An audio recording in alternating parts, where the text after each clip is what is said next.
Dear student, তোমরা বোর্ডে লক্ষ্য করো, আজকে খুব সহজেই নাউনগুলো কিভাবে মনে রাখা যায় সেই বিষয়গুলো আমরা দেখব। কোন সাফিক্সগুলো, একটা শব্দের শেষে কোন সাফিক্স থাকলে আমরা সেটাকে বুঝে নেব যে এই শব্দটা নাউন। তো তোমরা আমার সাথে একটু বলবে। যেমন প্রথমটা হচ্ছে, দেখো, শন,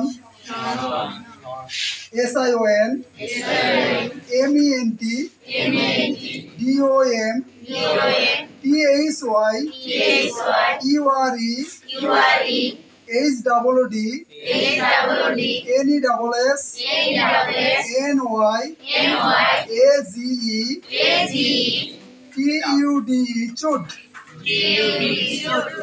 NCE, OR, ER, CY, ITY, ISM, MY, PHY, GY, IST, EE, sheep।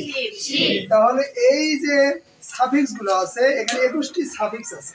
এই 21টি সাফিক্স কোনো শব্দের শেষে যদি থাকে তাহলে আমরা বুঝে নেব ওই শব্দটা নাউন। আশা করি বুঝতে পেরেছো। ধন্যবাদ।